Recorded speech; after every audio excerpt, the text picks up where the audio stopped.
Hi, everyone. Welcome to my session. First, I want to thank all of you for attending the Inclusive Collaborative Conference for 2020. Hope you're having a good conference. And if you're anything like me, I'm so OC. I look like this on my first day back to work, right? So anyway, you can access the presentation materials using this bit.ly link, Teach SST 2020. Everything is there ready for you. And if you're a little bit techie, you have a QR code reader. You could go ahead and scan this and it will pop up and just open it and save it onto your desktop or your device. Now let's see. How do you feel trying to teach social skills to your students with special needs? I've done this since 2016, and I've gathered so much answer in my answer garden. So if you get the chance, kindly type answergarden.ch/318469 on your browser and hit enter and put in your response. And let's see how different it's going to be this time. So I will give you a moment.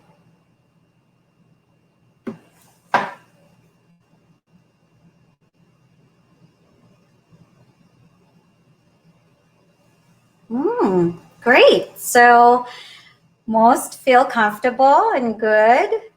Some love it. Some feel awkward. That's not unusual. Some are excited. Some think it's very important, and it is. All of us seem to be a little bit challenged, and we need strategies. And I've done it several times, and it's always the same thing. That's why we're here. So let's proceed. We are all on the same page. Okay, so don't drive yourself crazy, not yet, because this presentation is something that started 13 years ago. And this is a social skills training for students with special needs. It's a session that will discuss evidence-based strategies that promote inclusive education. My name is Jocel Lazarito, and I'm the program coordinator for the Southwest SELPA. Previously, I was a program specialist for the San Mateo County Office of Education for 3 years. And previous to that, I taught students with special needs for 15 years in Richmond and in Pittsburgh, both Title I schools. So just a little bit about me. Let's look at your virtual presentation packet. Hopefully you were able to download this. And if you're like me, a Gen X, I like both hard and soft copies. So hopefully you've downloaded the handout so you can put in some of your notes as I give about the presentation. So you would have the data collection tools.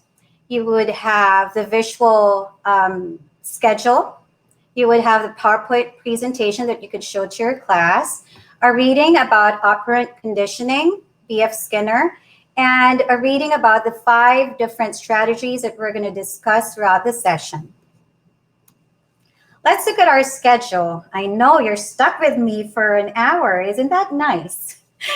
So a little bit about the topic. I'll give you an introduction, and then we'll give you a background, and then we'll delve deeper and discuss evidence-based strategies in social skills for inclusive education, and some classroom applications and practical use that you could use both at home, at school, or even outside at McDonald's or in the community.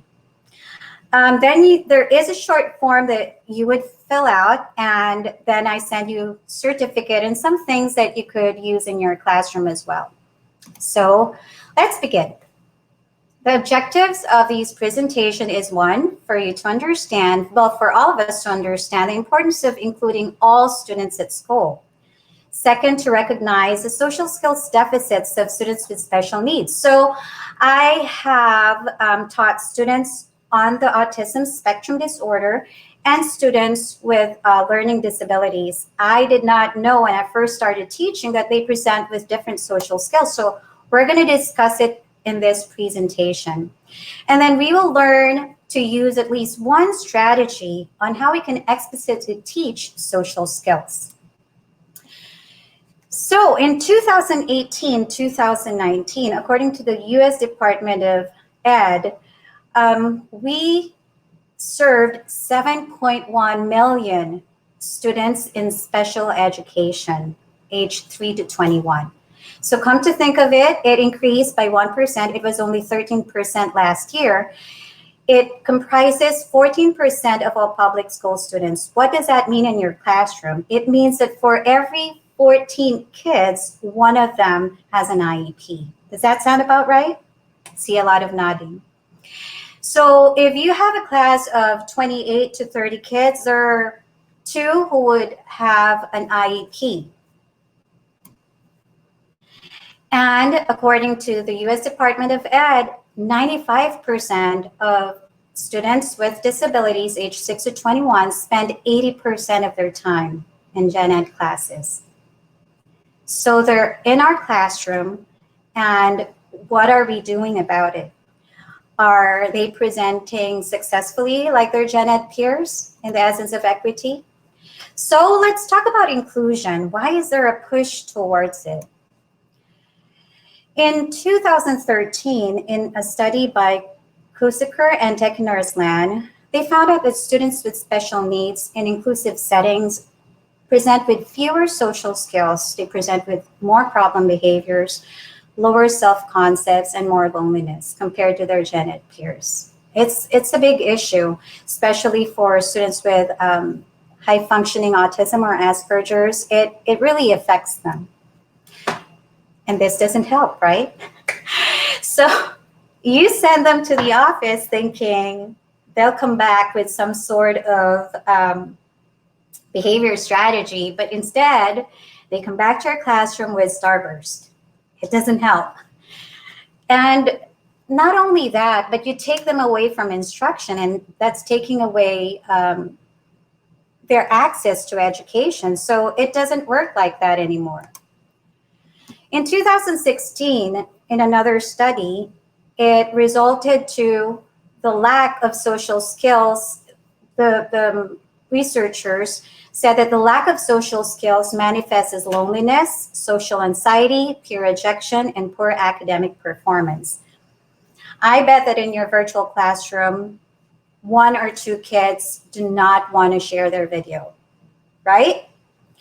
And one of your kids would scream and just shut off the computer and just go to his room if he's not in his room yet. And a lot of it comes from the students not wanting anything to do with any kind of social interaction. And it's sad because when you see them grow older, the problem persists. In 2005, Battaglia and Stephen said, having effective social skills ensures that the student becomes successful as an adult and as an employee. I remember at school, of course, I wanted to be, one of the more popular kids. But what happens to those kids who are always left to eat by themselves on a bench? When you're by yourself, there's seldom people would not always want to go to you, right?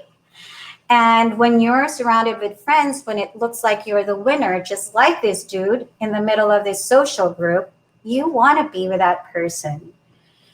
So social skills need to be explicitly taught.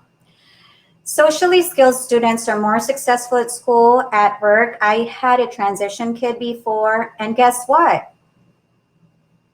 At 19 years old, he did the same thing when he was in kindergarten, according to his mom. He was sitting in the employee lounge by himself, eating lunch. And he did the same thing when he was at school, eating by himself, alone in the cafeteria. So it's sad because you don't outgrow it. It stays with you. And you grow up without friends. So it really is something important. That's why I'm here advocating that we teach social skills explicitly during instruction in our classroom. But how do you teach social skills to students with special needs? I didn't know 13 years ago. I was just, I'm here in my classroom. What do I do? So I looked for books that I could get information from, and these are all available in the presentation. My favorite one is the one by Singh. It's published by Springer, Handbook of Evidence-Based Practices in Students with Intellectual and Developmental Disabilities, and the other one is by Rachel. It's Evidence-Based Practices and Treatments for Children on the Spectrum, also published by Springer. So I had a little bit of goal for myself. I was a new teacher, so I thought, well, you look at those kids and you see that they have great social skills. So if I improve my students' social skills, I improve their social position. Perhaps they'll be in the circle of friends, just like that dude right there. And he will be motivated to perform at school. It would increase his school success. And so that was my threefold social skills training model. But where do I begin? So I thought of looking at how kids start friendship. Let's watch this short video.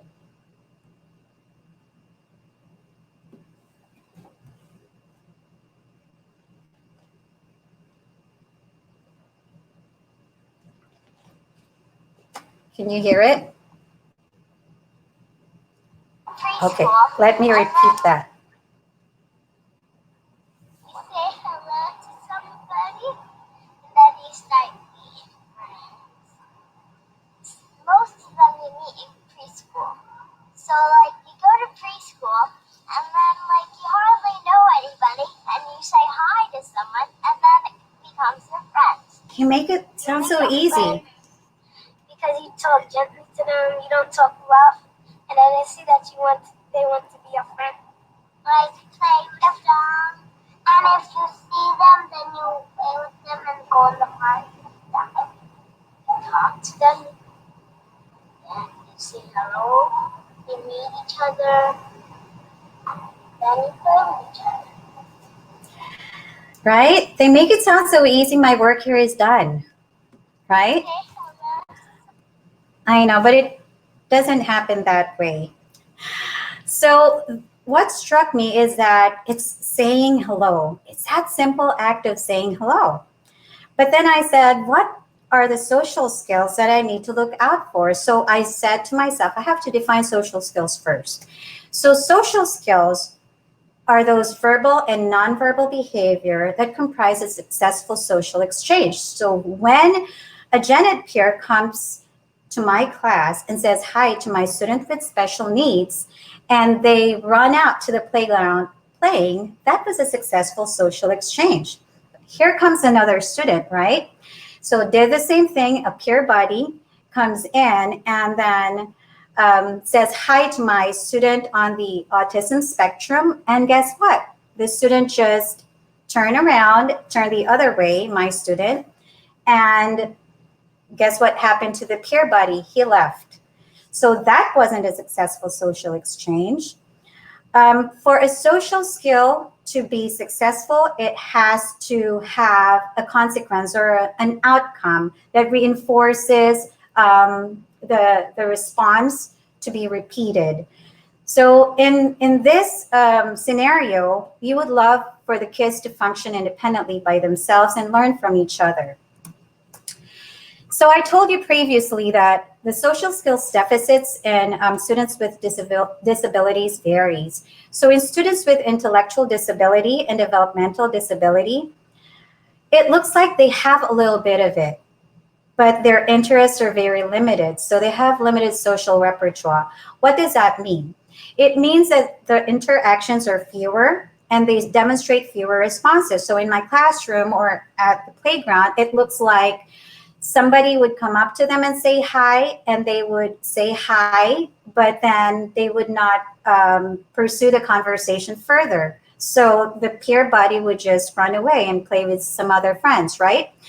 Or they would say hi sometimes, and then my student with special needs would say hi, in the hallway perhaps. And then when he sees the same buddy in the lunchroom, he would not say hi. It's not consistent. So they initiate fewer interactions. So as a result, their friendship is limited. It's less stable. And their empathy is very low.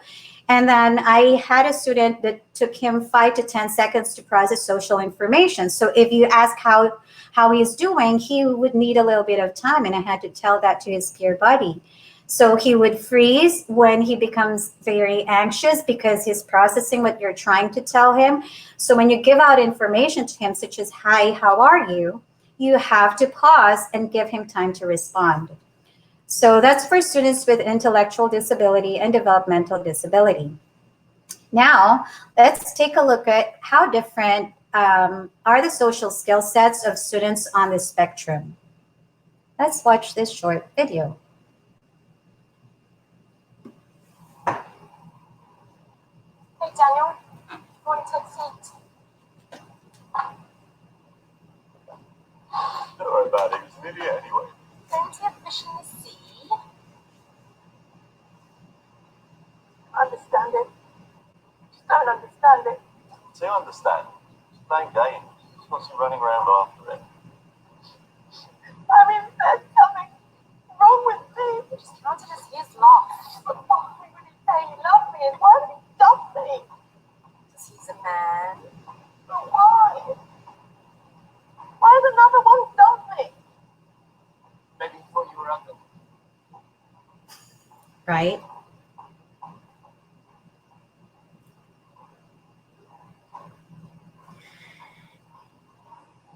Yep, I've had one of these when I was teaching. So I was pregnant and I said, oh my gosh, I'm so tired today. And I said it to the whole class and I said, why am I so tired?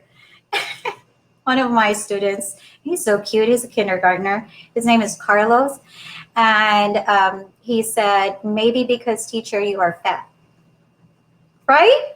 So they don't mean to be rude. So probably in another context, he had that conversation and he said that heavyset people, I don't mean to disgrace heavyset people, but maybe heavyset people are tired, which is, there is some reality to it. So that's what he told me. And he didn't mean to be rude. He just meant that, you need to lose weight, teacher. And he didn't know that I was pregnant anyway. So students on the autism spectrum disorder have persistent deficits in social emotional reciprocity. Perhaps you've seen one of them when another student is crying, they would laugh. They find it funny. And they don't mean to be evil.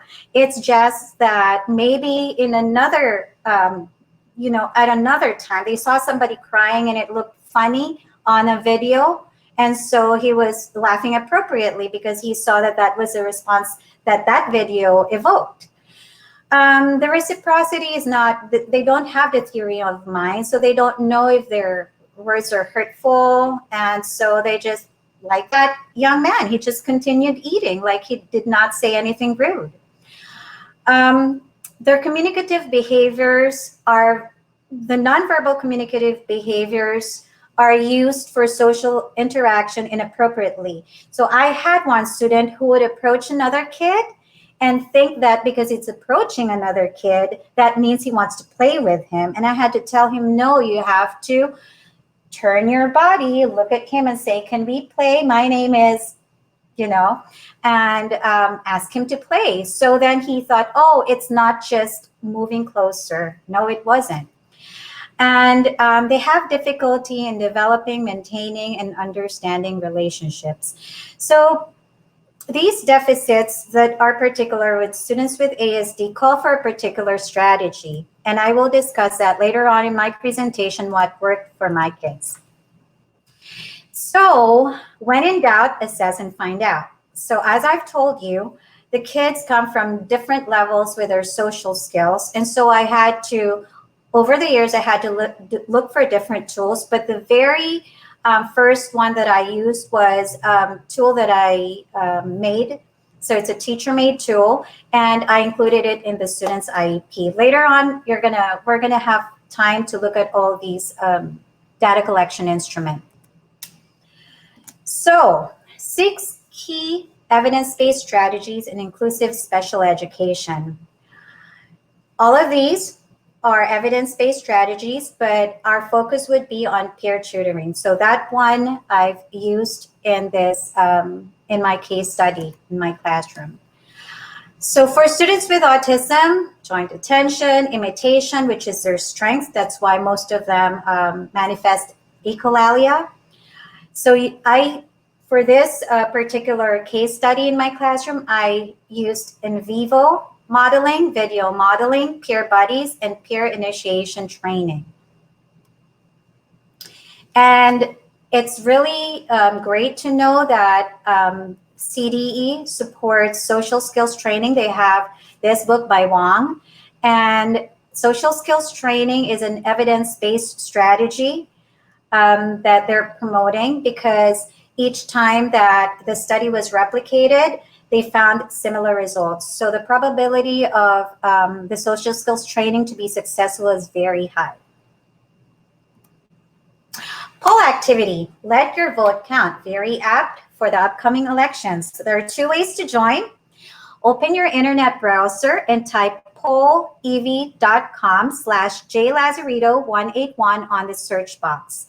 That's the first one. The second one is to type jlazarito181 on your messenger and send it to 37607.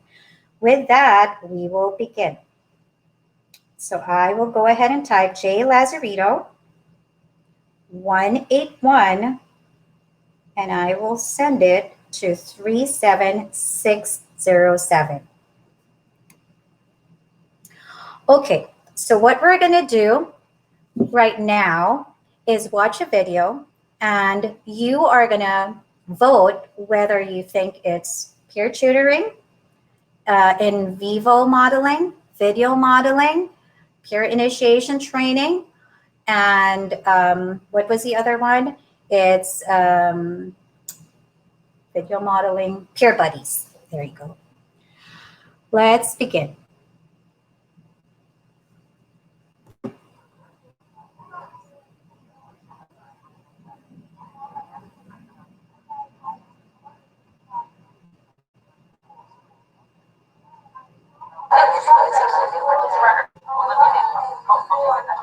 I went to school on Friday. I rode the bus. The bus I rode was number 8. I rode the bus with Mary. I rode the bus with Susie. I rode the bus with Jason. I read a book. Susie played video games. Jason played video games. Mary played video games. We rode the bus. We rode the bus for 40 minutes. We got bored. We felt sleepy. We arrived at the school. We ate breakfast. We had a good day. Okay. So let's see, what is that strategy? Go ahead and cast your vote. Is it A, video modeling? Is it B, in vivo modeling? Is it C, peer tutoring? Or D, peer initiation training?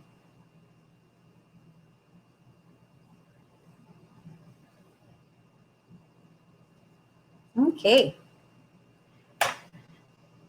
Look at that. We all got the right answer. It's peer tutoring. So let's talk about peer tutoring. But before we start, in your virtual packet is a little bit of a handout. So if you want to go and check that out, you may do so before or after the session. It just gives you a little bit of information, more information than the PowerPoint presentation. So in peer tutoring, it's also known as peer-assisted learning or peer-mediated instruction. You can have peers work on individual, one-on-one. You can do small group, or you can do whole class, depending on the needs of your student with special needs, whom you're training the social skills for.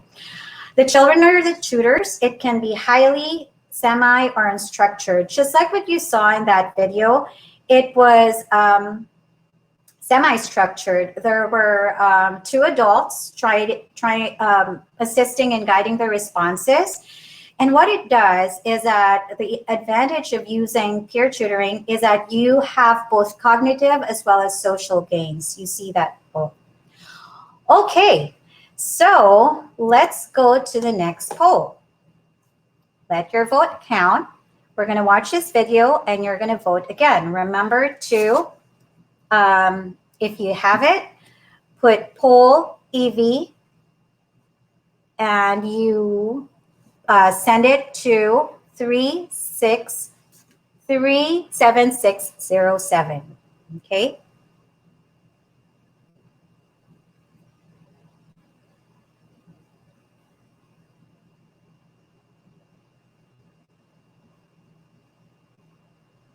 Number 1, saying hello to friends. 1, move closer. Move closer, Mateo.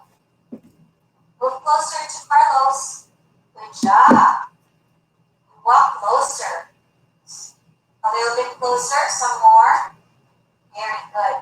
Number 2, eye contact. You have to look your friend in the eye. It was very literal. Good job. Look your friend in the eye. Mateo has autism. And all the kids have their releases, so I can say their name. 4, the parents signed releases, so it's okay. Number 4, you say hello. Say hello. There you go. So what is this strategy?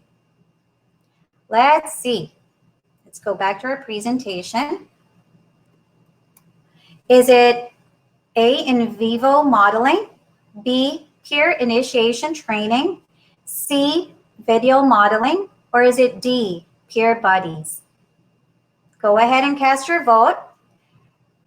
J Lazarito 181237607 once again to join, or pollev.com/jlazarito181 on your browser in order to join the poll. So let's see. How do you know? We got the right answer again. It's in vivo modeling. So what is in vivo modeling? It is, again, available in your virtual packet if you want to read more about it. But to summarize it, the student attends to multiple cues. There's a modeled behavior, there is a context, and there's a consequence that's reinforcing. You have peer model, hopefully pick one with developmentally appropriate behavior, and then you pick a normal or a natural environment, somewhere where they're always going to be playing. So I picked mainstream recess. And then the peers are effective models, and the research found out that there were more social interactions and the interactions were better. And the skills were maintained longer, and then the students with special needs who acquired the social skill were able to generalize the behavior in different settings. So it's less memorized, therefore it's very organic. The response varies. So in vivo modeling just means live modeling. You model the behavior just like the PowerPoint that I use, and then they copied it, and then I transferred it on to a different setting, which was outside the classroom in the playground. So next poll activity, let your vote count. Let's watch the next video and cast your vote.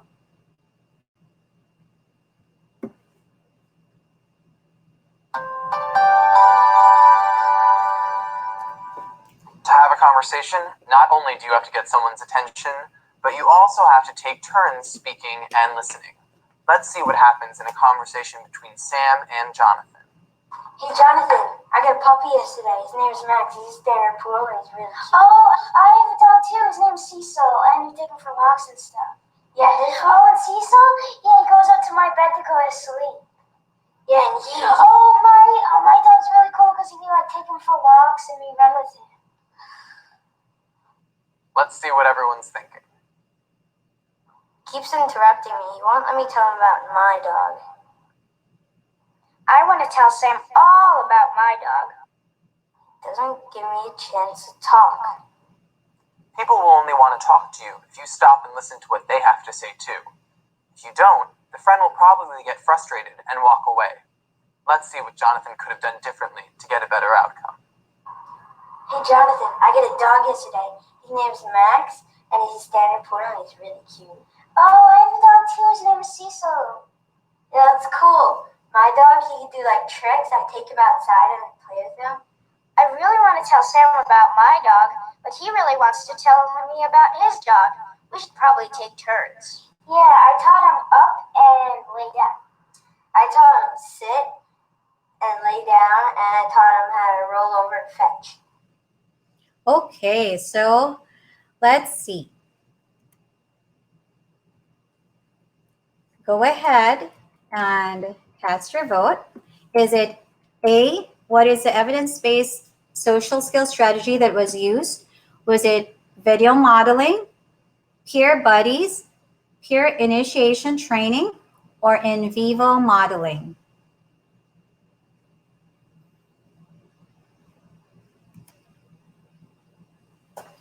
Correct, it's video modeling. So what's great about video modeling is that my students with autism who have who talk and think in pictures really get it. So you have a model who performs a targeted skill on video, you show it repeatedly, which they love, and then you give what you should do next is you give them the opportunity to perform in real life setting. So there was better attention span. There was repetition of behavior. They're more motivated to imitate the behavior that they watched. And I was also able to break down the complex behaviors, such as saying hello to different skill set. First, approaching the peer. Second, looking at the peer in the eye, and things like those. So you're able to explicitly teach a single step to complete the whole behavior. So research says that it increased social initiations, and the skill set is maintained, and it is generalized into different settings. So one of the things that I used is Model Me Kids, and this is something that I've used for my class. Time for school. Video Time for School covers basic social skills needed to get along at school. Things like how to listen to the teacher, sit quietly, ask a friend to play on the playground, and more. Watch this.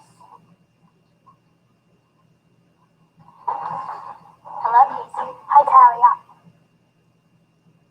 I turn my shoulders to my friend to say hello. See how we look at each other with our eyes? I want you to practice with me. Say hello.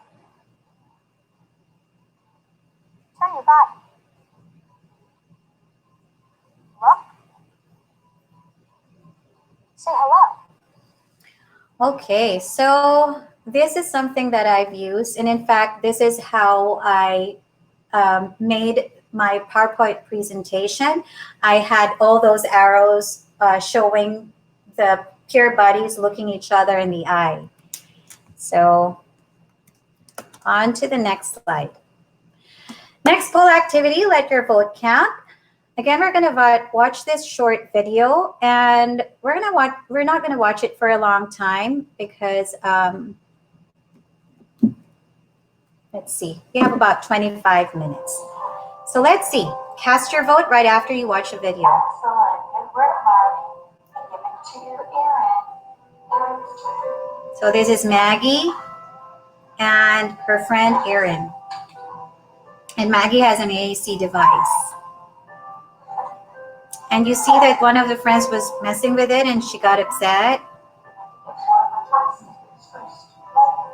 So make sure that the peer buddies don't mess with their AAC devices or their wheelchair because they treat it like part of their body.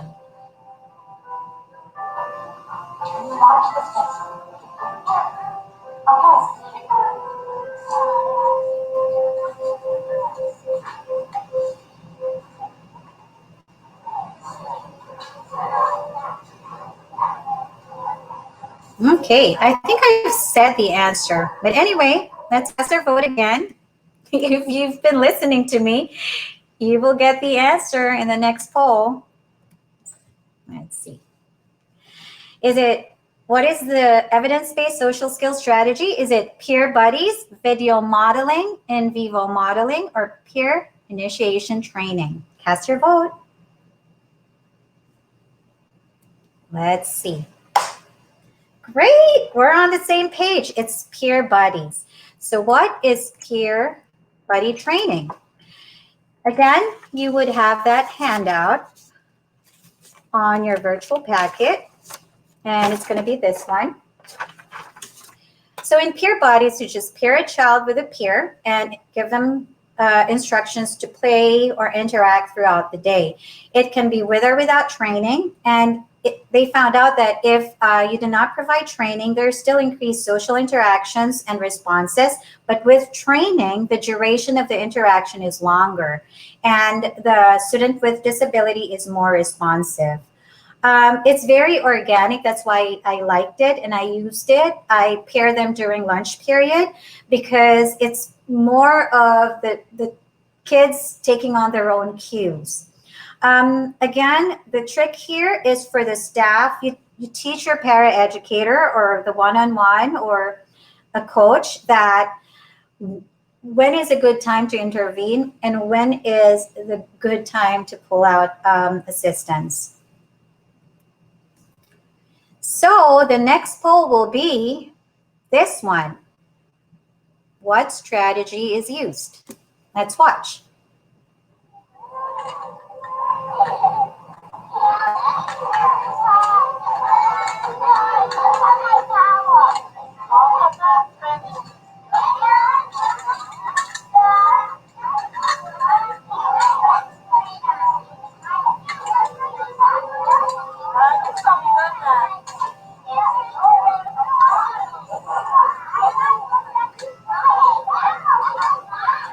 Look at how the teacher would give a guided response and then leave and then go back in.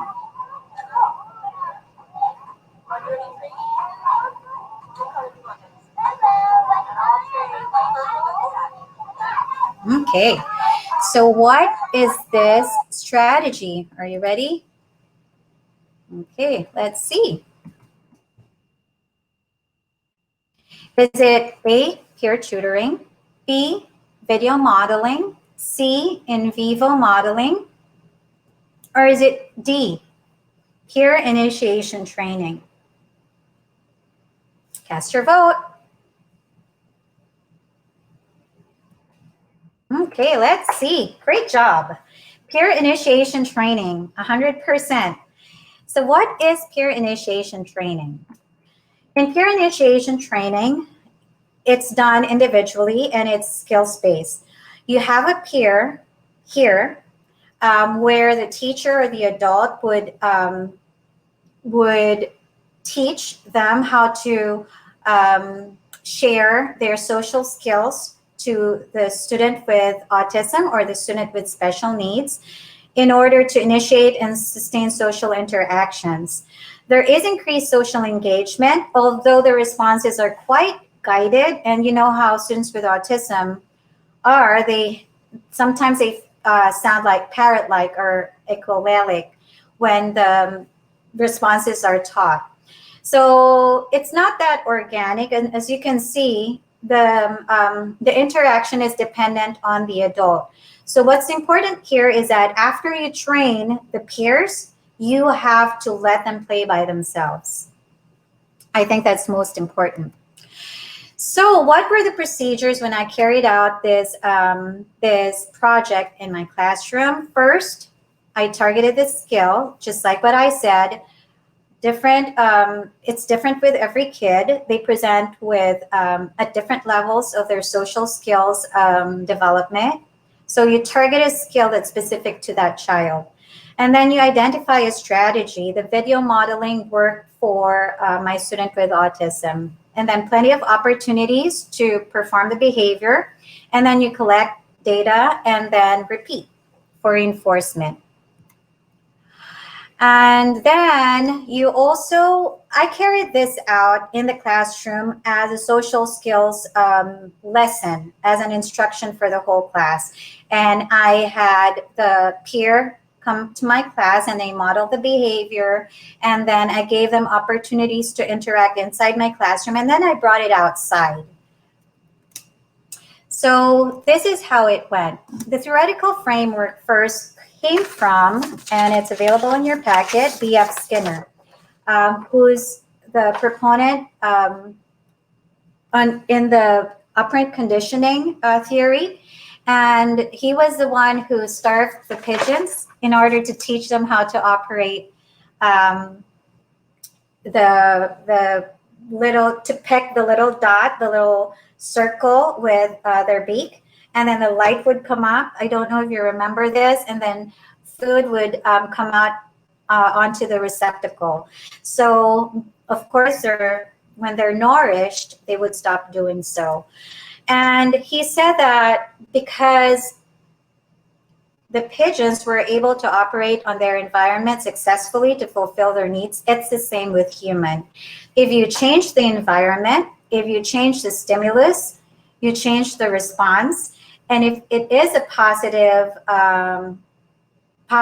experience, more probably that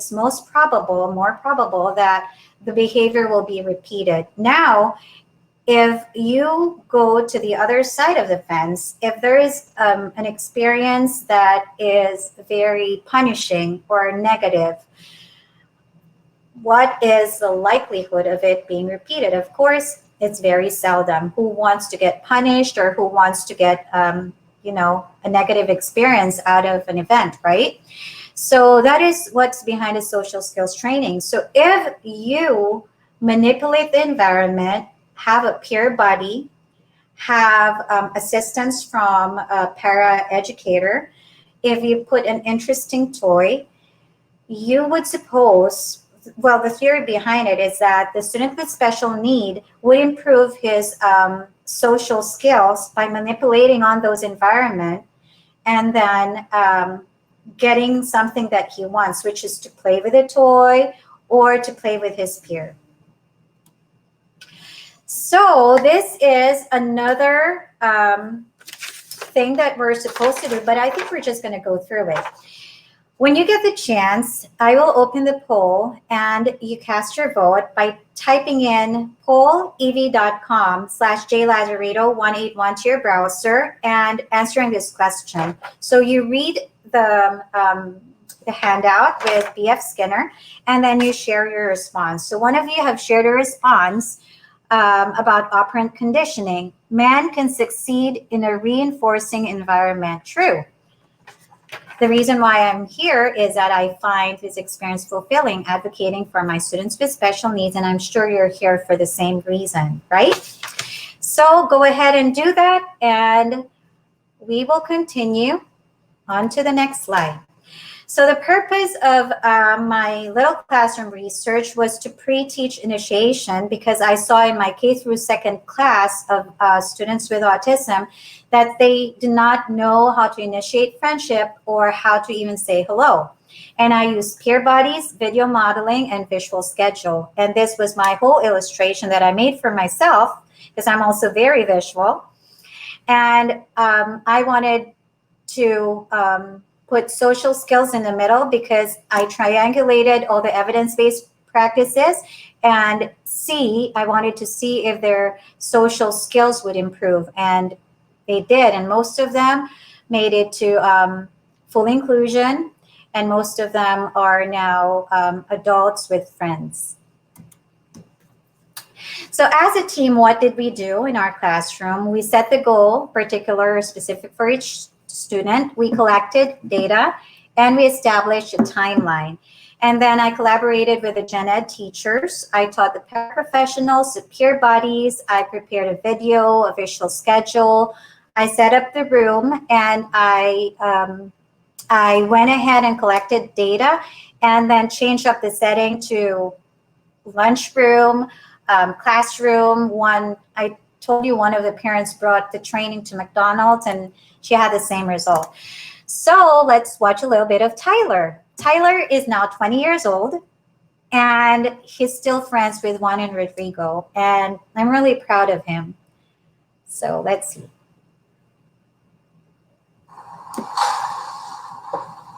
So in this video, you will see that Tyler has very limited verbal skills. So he would make noises in order to communicate. But after the 5-month training, both Juan and Rodrigo taught him different words that he could say to when they're playing in the sandbox. Then you saw where the Tyler's for? He's taller than I am now. So let's go back to the presentation. So that was Tyler. So again, make sure that what you have are age-appropriate toys, and you need releases. If you're going to video the kids, just have the parent sign a release form. So let's look at some data collection instruments. So the first thing I did was to integrate this social skills training in one of my students' IEP. And I aligned it with core curricular state standards. And for this instance, it was in listening and speaking. So it looked like this.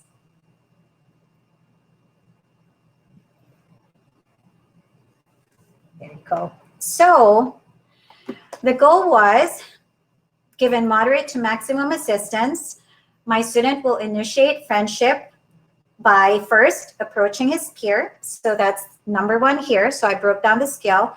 Second, making eye contact. 3, smiling. And 4th, saying hello. If it's performed, I would put plus on it and X if it wasn't.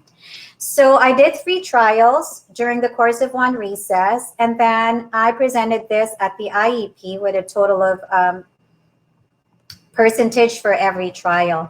Another thing that I've used is the behavior checklist. And these are all, again, available in your virtual packets. I also made a rubric that's available for you to use. And what I like to show you is a tool for older kids, social skills checklist for your high school students. So that's what I used.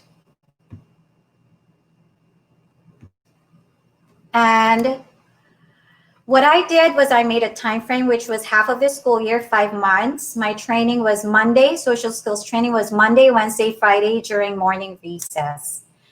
And of course, I had to collaborate with my gen ed peeps. It wouldn't have been successful without them. They helped me find peer buddies. And ultimately, it's really relationship building. And, you know, the peer buddy system or social skills training became a school-wide event. So it's something that our class is very proud of. So I did support training, peer buddies, and paraprofessionals. And then I used this material, which at first the kids were using. It's a visual schedule. It's available in your virtual packet. And so at first they used this, and they transitioned to this because they already know the steps. And then you will watch Mateo later. He went about his social skills training on making friends without the guide, the visual cue. So pre-teach, I had the kids watch video modeling on Model Me Kids. I bought the whole thing. And then YouTube really helped. So these are some of the things that I used. And then you have a PowerPoint lesson that's also available in your virtual packet. And this is what I used when you saw them previously. So saying hello to friends, doing the in vivo modeling, move closer. I really needed to put that arrow, I'm telling you. Eye contact, very explicit. Smile, and then hello. What I like about it is that it went with this one, with their visual cue cards. So let's go back. So this is how I did.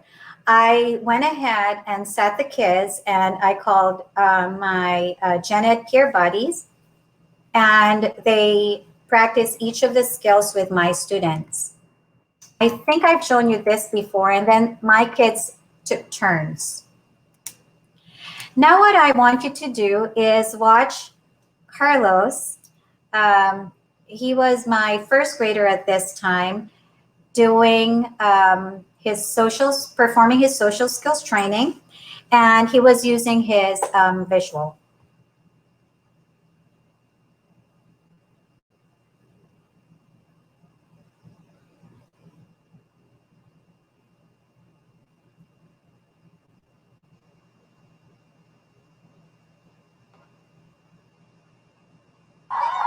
Say hi, Carlos. Look, use it. So that was trial 1 and trial 2 and now trial 3. And he froze.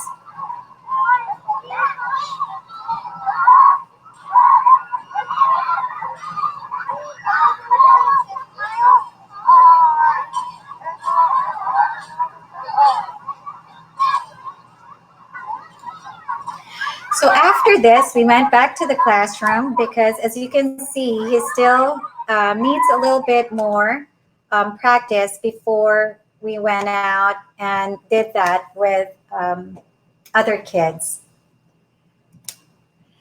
This is a success story. This was Mateo on his 5th week, and he was using his visual schedule.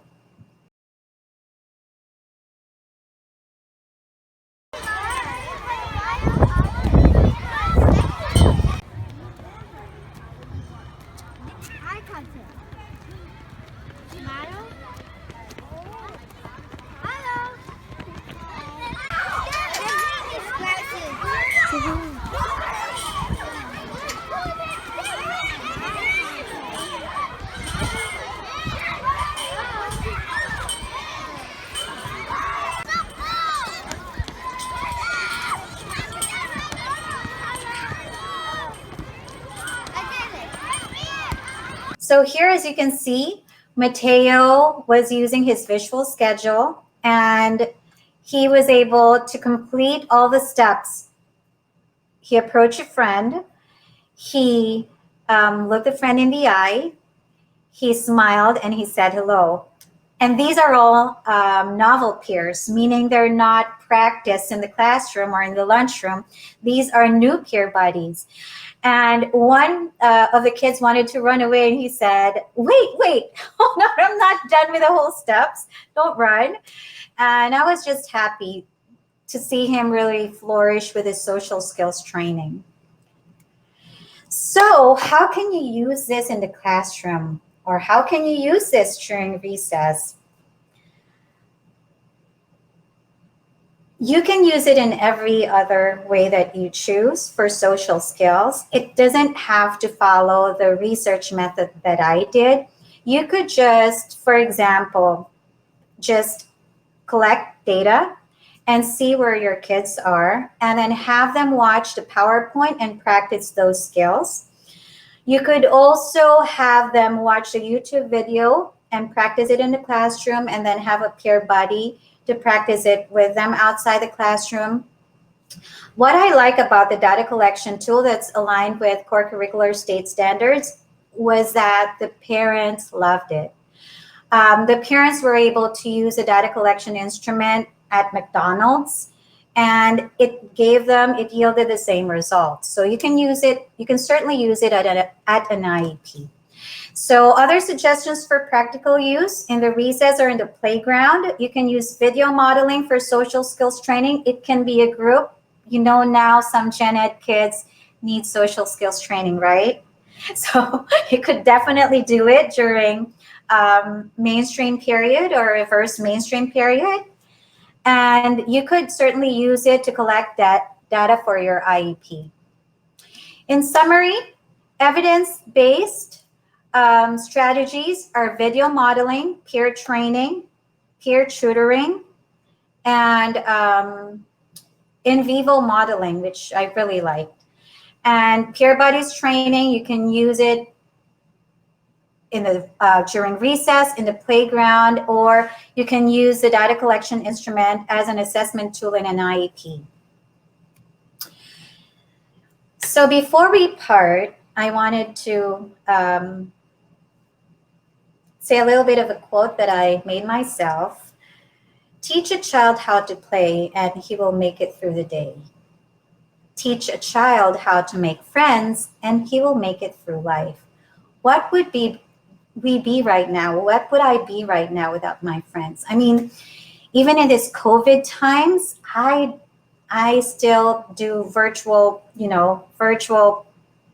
dinner with them because I have friends. But imagine these kids, when they started in kindergarten, they were alone in the playground and they're alone in their lunchroom, and they grow up and at their job sites during transition training, it's the same. So give them something that's going to last a lifetime. Give them this tool. So hopefully you get one strategy and use it in your classroom. So I wish we could have question and answer, but if you post your questions right down below on the YouTube stream, I will go ahead and give you some of the answers. And you could also contact me here. Send me an email, teachtoinclude@gmail.com. On my website, it's free. I will answer whatever questions you have. You can follow me on my advocacy for inclusion on Facebook, Twitter, Instagram, and Periscope. Exit. Please fill out the presenter evaluation form, and this is the link, and then I will send you your certificate. Thank you so much. I hope you learned a lot, and I hope it wasn't too fast. And I hope your experience with social skills training to promote inclusion for your students with special needs at school and in the classroom be successful. Bye.